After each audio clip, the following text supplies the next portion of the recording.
We had some celebrating to do. Everybody good? I hear you, Damon. Man, what a difference a week makes, right? Man, I don't know where to start, so I'll let you guys end up asking questions, and I'll try to get there. But just told the guys how proud I was of their response. It's beyond football, but just how proud I was of how they responded. After a disappointment that we did last week and a big game. I mean, I think it's the highest ranked win here at Ford Stadium. It's been a while since we won a top 10 game. And so, today was a culture win for our program. Just is. I mean, so year 2 in the ACC, we got a lot of work to do to build what we want to build. But just those kids, man, I couldn't be more proud of them. Tons of them playing hurt, half of them not able to play. Cam Robertson absolutely loves this team and wants to play and couldn't play today. But, man, was he coaching on the sidelines. And so it's a great culture win for how we responded. Obviously, we beat who I think is a playoff caliber team with a national championship caliber defense. And I'm sure they'll bounce back. It's a great opponent. And we're just thankful we found a way to grind it out and win. And still in the hunt. We've talked so much about finishing this season, and I think your last 2 one-score games, you guys ended up on the wrong side of it. This one, finally going to win. How does it feel to be on the right side of it? Feels great. This has been a grind this year with this team. It's a new team. We said at the beginning of the year, half the team's new, and we had to learn a lot of things. This team, we had to learn how to finish, and we did learn how to finish. We finished on the road at Clemson, but then we learned last week you got to do it every week. You know what I mean? And you just think of week 2, we're playing Baylor here up 2 scores with 8 minutes to go, and basically found a way to not let the game go the way we wanted. They kick a field goal and win in overtime. And now you fast forward here to November 1st, and we're playing an incredible opponent. And the way our guys just kept battling, they didn't worry about the scoreboard. They just kept playing back and forth, OD, special teams. I could list tons of guys with incredible personal performances today. But it's a great team win. And then to get the ball with, our defense got us the ball back, get the ball with 2 minutes to go on our own 10, I think, and to go all the way down. And really, if we don't get a hold, I don't know. We were about to be down to the 5. But we did. And Sam, talk about responding, the way he responded after missing one with 6 or 7 minutes to go. And so, man, it's just fun. That's what the game does, man. You learn how to win. You learn how to respond. You learn. Life's like this. And I just couldn't be more proud of our guys and our program and what we're trying to build. This is great for our fans. Just seeing them on the field and celebrating. It's a big win for our program and what we're trying to build. Hey, Coach, could you expand a little bit on the culture that you're trying to build here, all the recruits that are coming on? What is it that has been a part on the team that changed their mentality from last week to this week? Well, I think we're a true family. Our guys know we love them. There's zero debate if there's relationships in this building. And I don't know, it doesn't mean everything's perfect. That doesn't mean every player doesn't want to play more, this and that. But you don't respond from something like last week if your players don't trust your coaches don't trust your players, and there's not deep connections there. And so that's where it starts for us. And then there's a toughness. We pride ourselves on being tough. And I think a lot of people think, the nice little private school in Highland Park. If you've watched us play the last 3 years, we're pretty tough. Watch our defense stop the run on 4th and 1, and watch our offense from the 25 and in just hand the ball off over and over and break somebody's will and win the game. So it's not always pretty, and you're going to have setbacks like last week, but we responded because, man, our guys, they're together. They're a family. We're a family. We're honest and love each other, and that's what families do, right? And that's how you overcome disappointment. And our guys are tough, and it starts with Sean Griswold and our staff. They just do a great job, and then our kids go out and play tough. That's a big deal. You mentioned that tough mentality. One person who exemplified that today was Kevin Jennings. Felt like his, just hit an extra gear today. Can you talk about his mentality and how that helped that entire team? He's a dude, man. He's a winner. And like myself and probably many others after last week, he was ready to respond. And then he came out. And it was pretty obvious in the first couple drives. We lost Logan again. Chris Johnson was trying to go, and it was going to be hard enough to run on those guys no matter what. And so it said, you know what, I'm going to call it aggressive on 1st and 2nd down, particularly going into the second half, because I got to get the first down. If we do, we can go play fast and make plays. And we kind of went almost air raid for not necessarily the offense, we just threw it and played with tempo, and our guys made plays time after time. And it all starts with Kevin, man. I mean, you saw him. He's hurt. He runs a touchdown in. He extends plays. Dude, he's just a stud. He's a winner, and he's a stud. And so glad he's our quarterback. How much better is the defense now than you started the season, and why do you think it is? Yeah, well, we lost 9 starters off last year's defense.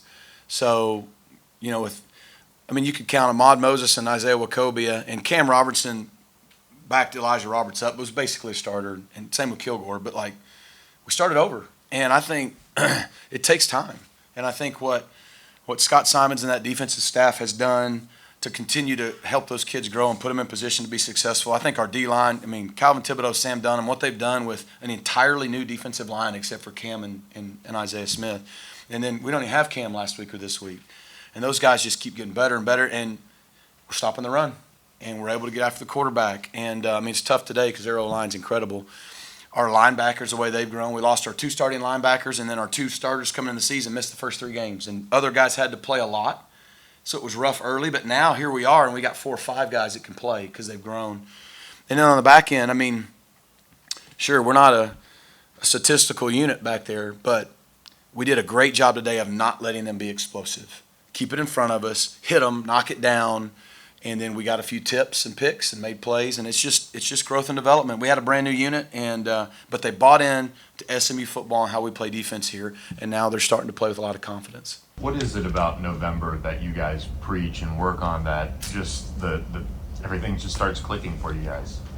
Yeah, we got 3 more games, so we'll see. But I think we're 12-1 now in November, and that's all we talk about in the off season is we set big goals, but then we got to take it one game at a time. But our goal every year is to get to November and play meaningful games, whatever that looks like. And then, the core pillars of our program, I kind of got asked the question, but it's family, it's hard work, competitive excellence, and it's finish. And we want to create finishers in life. You got to finish in everything you do, and whether it's finishing a game, which we've learned up and down this year, but you get to November, and I don't know, just the last couple teams have kind of created that DNA here that, hey, we, and Coach Grizz in the offseason, we win in November. We win in November, and so there's no magic to it. I think our guys have just bought into if we can get to November and play meaningful games, that's the ultimate goal when we get here, and then they go play free, and hopefully we can keep it going. I know you mentioned going air raid, but the run game in overtime and kind of late in the game, being able to pick up yards when you needed it, what does it say about the guys to obviously stick with that and just keep plowing ahead? Yeah, well, it all started with our defense getting a pick, and it changed the complex of the drive. I'm not saying we wouldn't have ran it, but we felt good about getting in a big set and running on them, but the way the game was going, as good as their defense is, I never really wanted to let them get 2 scores ahead. And so I abandoned it earlier than I probably normally would, but I just knew that if, we had a couple drives in the first half, we got down and didn't finish. And then as the game went on, we'd get 5 or 6 on first down, miss second down. And honestly, I think we were terrible on third down again today, but we had a good plan. We dropped some balls, we messed some things up. I think our staff had a good plan. We were not in third and long a lot. But I just felt like if we tried to run it, you could see what was happening, and we had to get going. So just kind of said we're going to be aggressive. But when we got to overtime, it was, okay, let's run the football. I didn't want to be overly conservative, but at the same time, I didn't want to put it all on Sam at that point. And then when we got the first down, I think our guys just sensed it, man. We'd have kicked it. If he hadn't have gotten to the 1 yard line, we might have kicked it on that third down in the middle, about the 5 or 6. But sure, you don't want to put that in the hands of our operation, all that. So just our O-line and our tight ends and TJ, it's big time to finish the game. You touched more on the atmosphere. Fans in the field, the players. The footballs might be crossing I-75 right Perfect. Hope there's one in Deep Ellum and one in downtown Dallas. Probably don't need to take them through the Park Cities. Probably wouldn't be smart. But, our crowd was incredible. I think someone told me maybe the 4th largest here. They were here and they stayed. And it was a big deal. We're having to tell them to be quiet in overtime.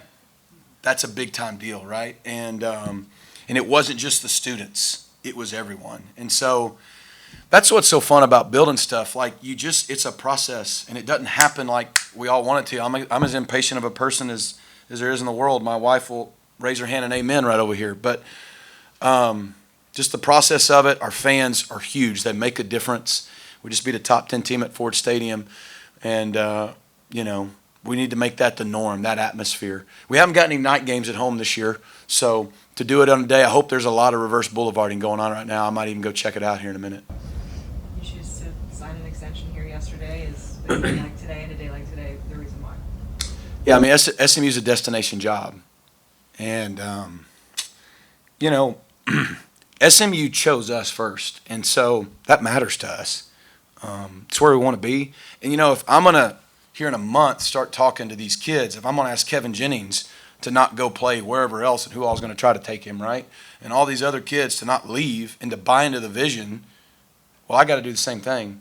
And our staff has to do the same thing. And that doesn't mean that other guys may not get opportunities they need to take, but in general, our staff's happy here. And if we're going to ask this recruiting class, it's top 25 recruiting class committed, to buy into the vision of what we're trying to build and get back to the national championship level program we want to be, then we got to do the same thing. And same thing with the kids we're recruiting. And so, we're humbled that Jay Hartzell and Damon and our board had the confidence in us to want us and our staff to continue what we're building, and excited that that's out there and we can continue to go to work.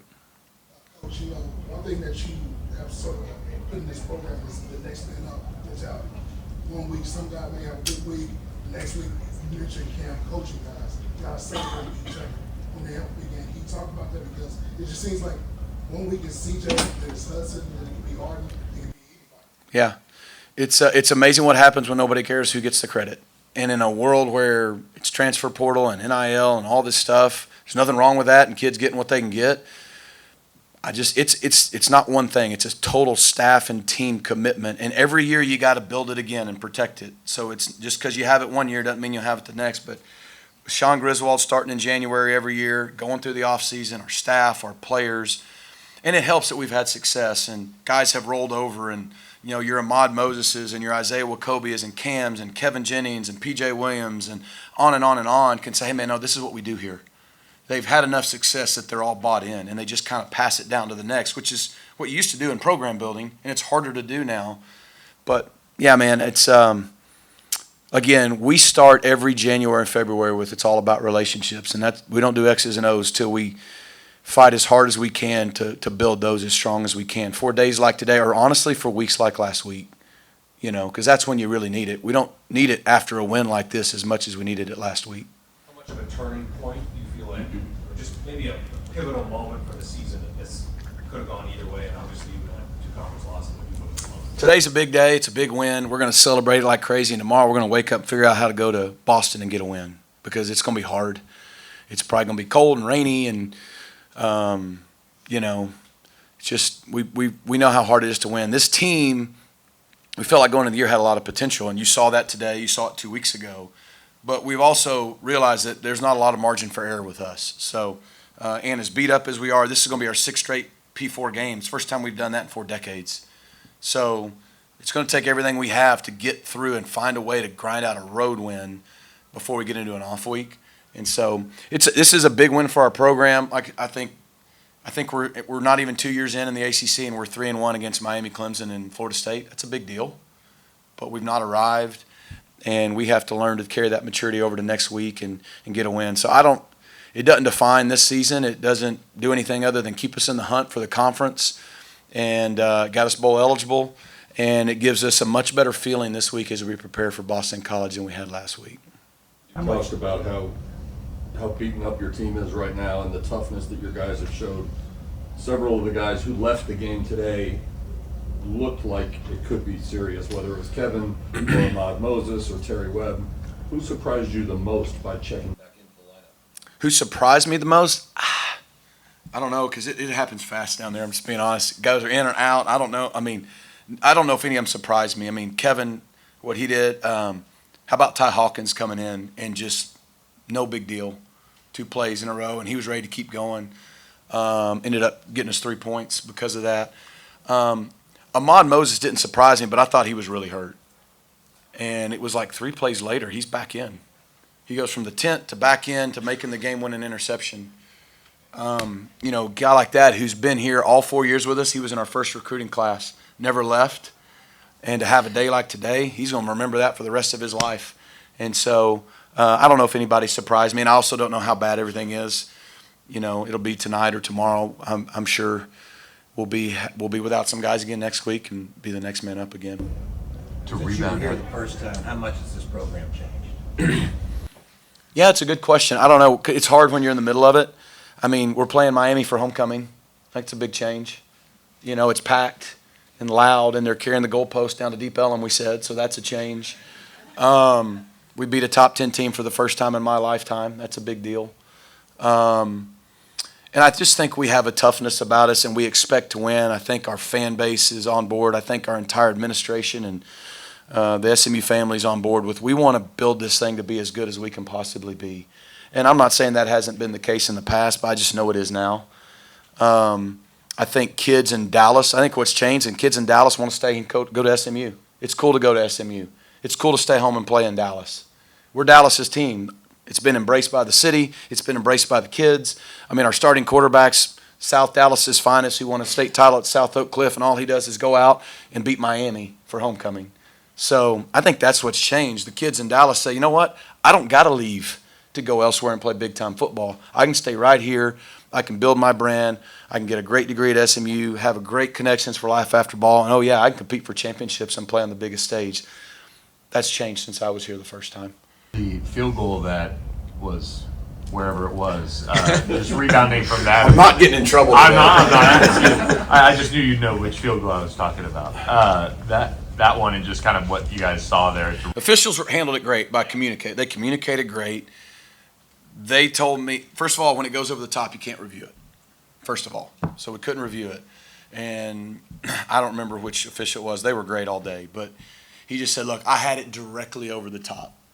And the whole ball has to be inside. And looking at it, I think more than half the ball was inside. But the whole ball has to be inside. So, you know, he explained what he saw. He's probably right. You know what I mean? Like, he had the view, and but he explained it really well. But the whole ball, it can't just go over or even like more in than out. It has to all be in. And I really tried to get him to look at the board because they kept showing the kick on the screens. And boy, they're trained well. They were just looking right at me. I'm like, look, we can't review it, but we can review it right now. You know, they wouldn't bite. But no, it just went right over the top. Is what I was told, and that's not good. How did you deal with last week's loss? Was it the exact same kind of, you got to snap, flush it, and then get back to work and then, you know, set your team? No, I'm saying just the process of bringing this program to this moment from that week. You mentioned how hard it was, you know, on your team. It was hard on everybody. I mean, first of all, we don't like losing, period. We don't like losing a game we feel like we shouldn't. And we don't like losing a game when we feel like, particularly on 2 of the 3 phases, we played really poor against a good team. I mean, Wake Forest earned the win. And so we did what we always do. We took Sunday. We don't bring the guys in on Sunday, so it gives them some space. It lets it breathe. We start working on Miami, which is candidly, it's like taking an ice pick to the leg after a game like that. I don't have a better analogy, but and I've never done that, but I bet it would hurt. But like, you have to move on, and honestly, when you start moving on to something else, it at least takes your focus off the misery of that. But Sunday helps. It helps everybody breathe instead of coming in and having a team meeting and staff meeting at 2, and you're all emotional. And so came back in Monday morning at 7 a.m., had a staff meeting. It was short and sweet. And then we had a team meeting, and we just talked about the reality of, like, the disappointment. We'll let an opportunity go, but we have to forget about what's in the past. We have to strain forward to what's ahead and the opportunity that's in front of us. And we just talked all about the mindset of visualizing us playing well and winning the game and how it was going to go. And we did that each day this week. And the guys just each day you get a little better. And but to go out and get the win, we'll make it a lot easier now.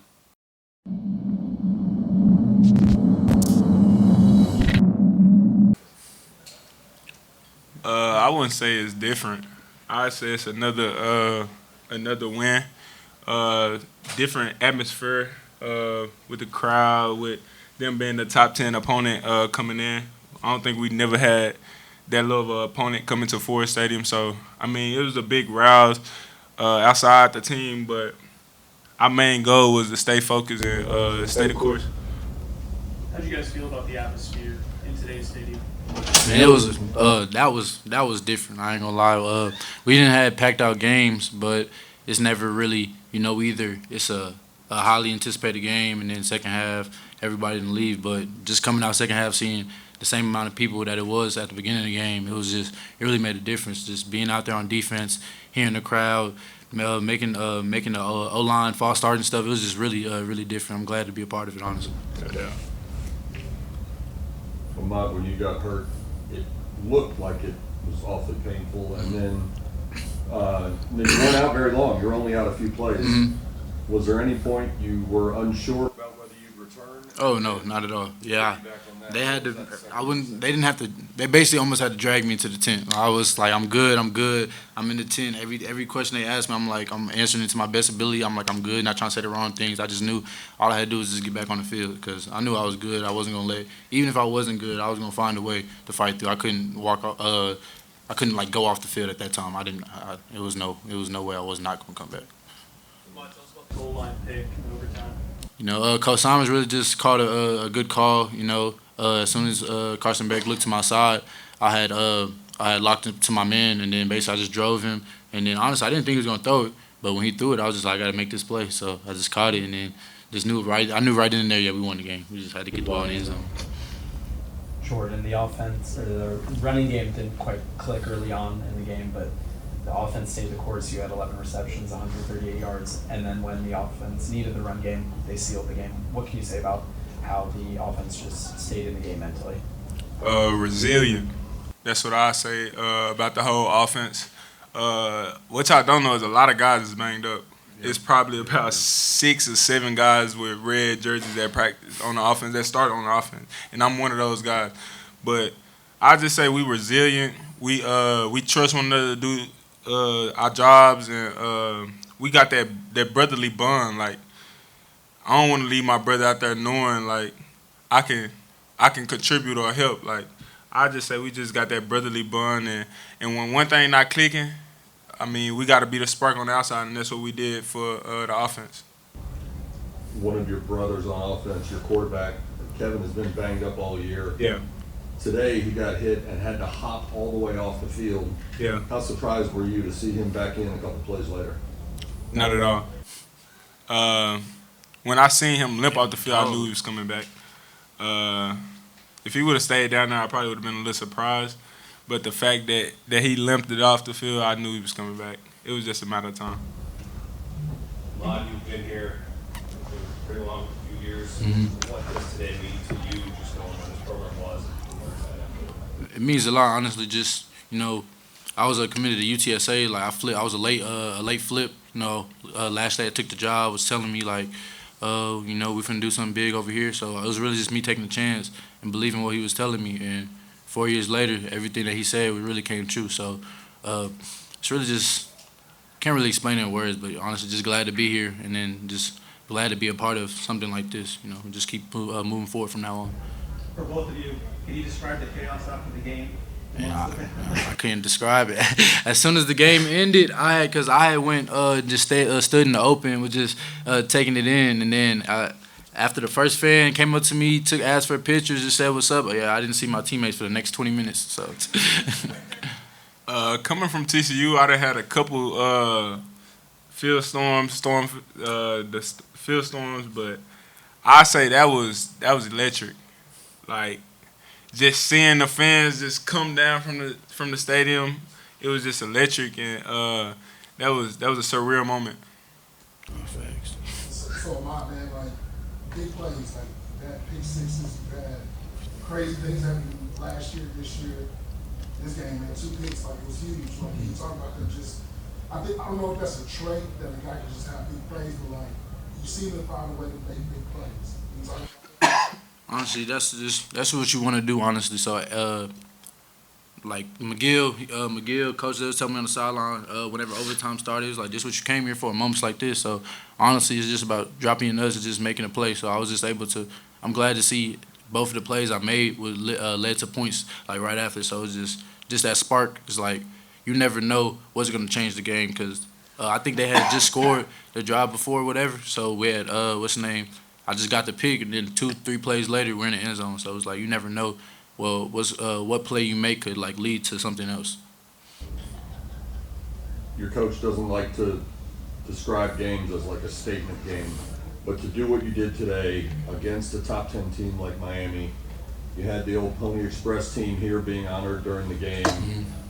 What did this say about where the program is in terms of to sports writers across the country or to recruits? SMU back. Like that's what I say. We back. We done beat top 10 teams. We done beat ACC champions. We done played and contended in games with ACC champions. So I just feel like Rhett Lashlee is doing a great job with the brotherhood here and the bonds that he building with everybody. And I just feel like the spark that he brings allow us to go cut loose and have fun. And that's what he doing here and building here at this program. And I feel like in the next 5 or 10 years, this is going to be a different program from what it is now. We just scratching the surface. Just keep on extending. So, can you repeat that? I said, how many selfies do you think you took out there with fans after the game? Definitely over 100. In trouble getting off the field, but it's totally worth it. Having a win like that and having the fans support you like that, it's totally worth it. What was that atmosphere like today where the fans, were dominant, Yeah. had an impact in the game in all 4 quarters? It was amazing. A couple of times you saw Miami offensive line jump off sides and false start and all that type of stuff. It's amazing just to have our fans behind our back. Able to do that for us, sell out the stadium and come out like that. It's amazing. What was going through your mind once they called that kick no good and you realized, hey, our defense got this up and we got to get on to it again? Yeah, I was 100% confident in my team. I know defense had our back no matter what. They went out there, made some stops, and got us the ball back in our hand. We went downfield, kicked the field goal, and went to overtime. They came up big. Our defense came up big in overtime. Ahmad Moses with the pick. History from there. Kevin, you popped off the field on one leg and didn't look like you could put any weight on the ankle, and 2 plays later you're back out there. What was kind of going through your mind? Did you know you were going to go back out there? Honestly, after that play, I didn't know I was going back in. I'm hopping out the field. I couldn't put pressure on the leg at all. And then all of a sudden, like my ankle just got back working. I was like, all right, let's go. time to hop back on the field, give it to my team. That's what we did. We went out there and finished the game. Given the struggles of the running game during regulation, are you surprised that the plays called relied on the run, including with you on one leg, the first play in overtime? Yeah, not at all. We trust our team 100%. We trust our all-linemen. We trust our backs. And, sometimes it just, sometimes the game go like that. We're not going to, run the ball successfully. But it's about how you finish, and that's what we preach all the time. It's about how you finish in the last minutes, and that's what we did. We pounded the ball and, got out there with the run, got the dub with the runs. When you guys get the ball back there with a little over 2 minutes left at your own 10-yard line, what are you guys saying to each other, and how do you make sure that the moment doesn't get too big? Yeah, I was just telling the team, this is something we dream about all the time. As a kid, we dream of this moment. Now we dream of this moment, just having the ball in our hand at the last minutes and being able to go score. We dream of this, and we also just practice it. We practice it every Wednesday, so it was nothing new to us just to go out there and execute and make plays during the 2-minute drill. Anything else? You've done a lot of things that it's the first time since when? Yeah. It's the first top 10 win since January 1st, 1983. Yes, sir. Does that ever get tired? How fun is it to continue to make that? Yeah, you don't get tiring at all. Got to keep stacking them, keep coming up with things like that. Just keep proceeding and keep getting better as a team. That's our only goal right there. Just keep getting better as a team and go finish it off and go get the final outcome that we want. Did you think you'd play a game in Ford Stadium where it was so loud that your defense would be on the sideline asking the crowd to quiet down so you could run the offense? Man, it's crazy. Coming in freshman year, it was nothing like this. Freshman, sophomore year, nothing like this. But, the fans and the student body has turned this place to another level. And, just having them behind us, they helped us with that game for sure. Having the clutch moments and the false starts and all that stuff, they definitely helped us with that. So, just thankful for them. How much talk was there that this would be kind of the do or die moment for you guys? Obviously, another conference loss would put you way back in the race. How much did you guys know that coming in? Yeah, we didn't really talk about it as much, but as a players, we know we definitely got that in our head. We can't lose a game, we got to win now and all of that. So we know every single game we got to give it our all and go out with a bang. And, we was underdogs for this game, but honestly, that don't mean nothing to us. We just went out there, treated it like a normal game, and came out victorious. What do you think about the goalpost getting taken down? So the thing is, I didn't even know. I was just surrounded by the whole fans, and then I got back up here. There was like, you heard the goalpost got taken down, which is crazy. I don't know. That fine's gonna be crazy, but totally worth it. Kevin, if you include the turnover on downs, the defense forced 3 turnovers, and the offense got points on all 3 of those ensuing drives. Yes, sir. What can you say about the complementary football you guys played today? Yeah, we talk about that a lot. Defense have offensive back, and offense have defensive back, and special team have both of our backs. And we went out there and did that. Our defense came up big in certain moments. Made some stops, and our job was to capitalize and put the ball in the end zone and kick it through the field goal and get some points. So they definitely stepped up for sure, big time this game. You've celebrated a lot of wins here in recent years. Was the locker room a little different today in any way? Man, it was crazy. We had to try to rush and get people in the locker room because the field was crazy. Yeah, but we all got in there safely, and it was crazy. It was a sentimental moment. Coach Lashlee. We love that guy right there. He gives it all to us, and it's just it's amazing to be in the locker room and have him as our coach.